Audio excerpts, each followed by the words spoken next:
You can back up a little bit. Okay, so I'm back. This is gonna be part 2 of basically how to move out on your own and be able to get all of the stuff that you need, because in the first video I missed some tips that I could be giving y'all, so I want to make sure that y'all get everything, just to make sure that you really don't be having no questions for real about the stuff that you gonna need or the stuff that you're interested in doing when you're doing it. So this is just like a quick little tips and tricks. So the first thing, when you applying for an apartment, there's an application fee. Application fees range from like $30 to $100, depending on the type of apartment you have. And then with the application fee, some apartments give you a reservation fee, because some apartments have like a higher demand. A lot of people apply and a lot of people get approved. So when they have openings, they give you a reservation fee. So when you apply for the apartment, then there's a reservation fee for you to reserve the apartment that you're applying for. So when you get approved, nobody else can take that apartment. So reservation fees be like $250. With reservation fees, if you decide not to move with them like over 48 hours after paying the reservation fee, then you're not getting that reservation fee back. The only way you get the reservation fee back is if you tell them to give you like a refund like the next day at the most, or if your credit get denied. If your credit get denied, you can get the reservation fee back automatically. But if your credit is not denied, you get fully approved and you wait till like 4 days before, or like the moment they send you the full cost sheet, then you say, oh, I don't want to move here no more. That $250 is gone and wasted. So when you pay that reservation fee, make sure you know for sure that's the apartment that you're moving in. 2, Google reviews. Google reviews really will help you when it's time to decide on the apartment that you want to move in, because the people that used to live at that apartment, they're going to tell you the truth on them Google reviews. Especially if you got this apartment and it looks so nice and you see all this stuff, they gonna tell you the things that you gonna want to know that the apartment will not tell you. Especially when it comes to like the cleaning part of like the whole apartment, not about your apartment, but like the building in general, how the floors look, the pool, the whatever they got. Them Google reviews gonna tell you all about that stuff. Now, security deposit. If you're 18 like me and this is your first apartment, you don't have no credit, the security deposit will either be the first month, the same amount as the first month rent, or it'll be the same amount as the first month rent and plus a half. So if you move into an apartment and the rent is $1,000, then the security deposit can be from $1,000 to $1,500 if you're 18 with no credit. The better the credit, the lower the security deposit is. So yeah, it's kind of don't make sense, but it make sense because it make dollars. Oh, okay. Yeah, so this is really important with furniture. Now, if you like, okay, I'm not gonna have enough money to have the house fully furnished and all of this stuff, financing options are available, and financing options are okay. You can do financing options. It's local furniture stores, they do that. You could do furniture financing from online stores, and that also helps you build up your credit, just in case if the next year you don't want to stay at the same apartment building. If you apply to another apartment building, by that time, within that year, your credit score should be better and the security deposit for that next apartment will be lower. So furniture financing help you with your credit is easier. Also, when it comes to moving furniture, when you're moving to your house, the freight elevator, they usually let you only book the freight elevator for about 3 hours at the most. So make sure everything is packed. Make sure you got a solid team on your hands. If you moving by yourself, get some help, because you cannot move by yourself.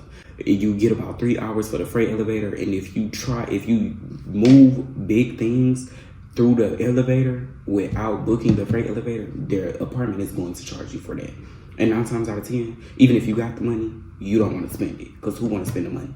So make sure that everything is packed and that you have a solid team on your hands to make sure that you will be able to move in fully at the time and not have to pay any fees because you went over your freight elevator time.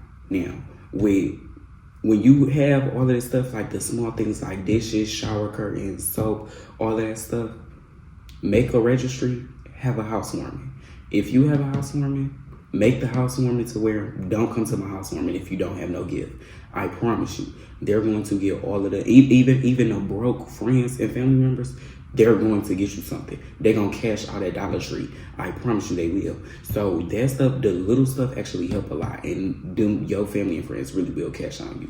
You actually have to have faith in them sometimes. So have a housewarming and make it mandatory for the people that's coming to the housewarming to bring a gift. You have to make that known. If you're not bringing no gift, don't come to the housewarming because there's no point in you being there. The next one is something that's really important that a lot of people really want to know about, where it's like, it's not even really a rule book to it, but Come here. food stamp approval. This is the tea I needed. Now, getting approved for food stamps is going to be the hardest roller coaster in your life. You're going to feel like you applying to Harvard with a 2.0 GPA and an 800 SAT score when you're applying for food stamps. That's what it feels like, because applying for food stamps is extremely hard and you more than likely won't qualify. This is to help people qualify in general. Like, because I just got approved.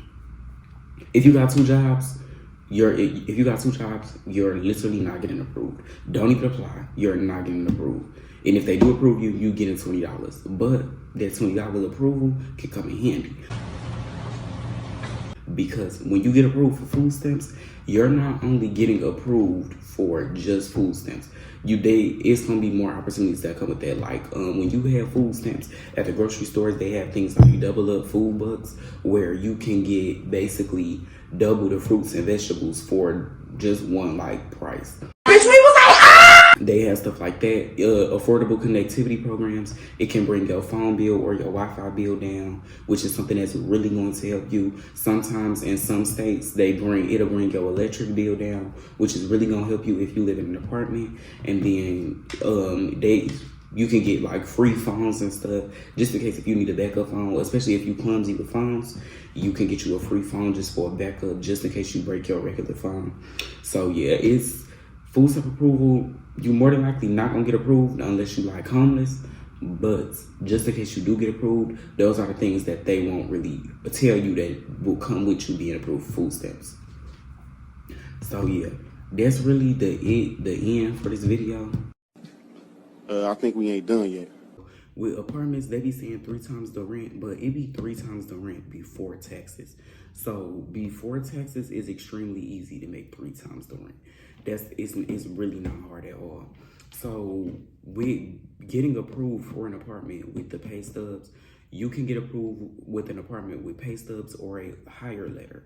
They don't tell you that. A hire letter that will state where you work, how many hours you're gonna be working, and how much you get paid hourly, you can get approved just off of that.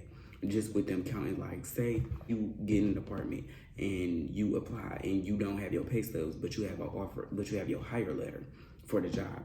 The job say you make $15 an hour, you're gonna be working 40 hours a week. It's 52 weeks in a year, and it's $15 an hour. So within 2 weeks, that's what, like 80 hours or something. Yeah, the apartment will calculate it like that, and they will base your income, your monthly income, based off of all of that. So it make it like extremely easy to get approved for an apartment when it's before taxes. Some say after taxes, but most apartments are 3 times the rent before taxes, which is extremely easy for you to get approved for it. And even if you can't get approved for it, you can get a cosigner. Cosigners is something that even if they not really gonna help you pay for the rent, and you know that you would be making the minimum for the rent, you could just get a cosigner. And they don't have to pay for nothing. You could just finish paying it yourself. Some apartments include all utilities. Some have utilities that's just not included. If you get an apartment that includes at least 2 of the utilities. If you get an apartment and none of the utilities are included, you basically should just get a house at that point, because there's no reason for you to have an apartment. When you move in with moving boxes, let me tell you the best trick. With getting moving boxes, this is what I'm gonna tell you to do.